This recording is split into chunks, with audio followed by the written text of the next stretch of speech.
So I did the Heroes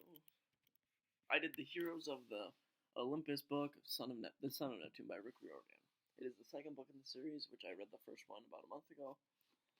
So this was on my way. So this book is about a boy named Percy who wakes up one day and he has no idea who he is or where he came from. He's questioning pretty much everything about him. Then he finds out that he is the son of Neptune, a Roman god. So he knows all this, and he just has so many questions. He shows up to this camp, the camp for all Roman demigods, that of all the children of all the gods,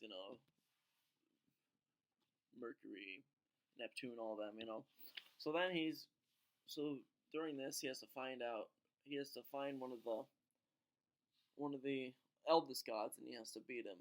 He has to figure out his memory. He has to go there and he has to get it back, basically, from this guy. And with this book, it brings in so many different fight scenes, the context of it is amazing. When you read it, you look at you feel like you're in it. Honestly, like when I read it, I was amazed by how well written it was, and just like how it spoke to me. I was able to just read it and I enjoy it, which I enjoy when it comes to like the Roman and Greek gods, stuff like that. That's kind of stuff that I clearly enjoy that. So you could too with it. There's so many characters. Percy, Neptune shows up. There's a whole spew of characters that just good guys, bad guys. They're very relatable characters very relatable qualities to them. How they're some of them are just awkward, some of them aren't, something like that. And there's this big thing at the end of the book that when you're reading it, you're questioning, and then all of a sudden you read it and you're just like, oh, I didn't know that.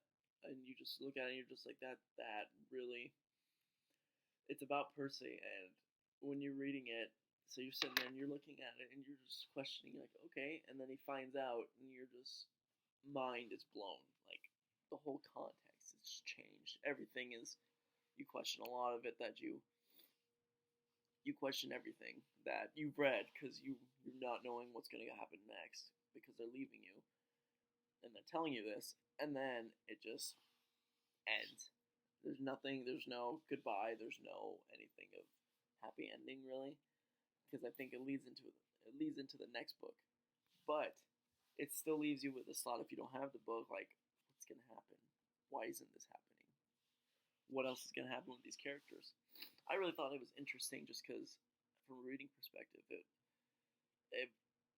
originals, it kind of like Harry Potter type of deal. It's leading into the next thing. It's not just going to end on this one book, which I thought was great because it makes the readers want more, which I enjoyed it.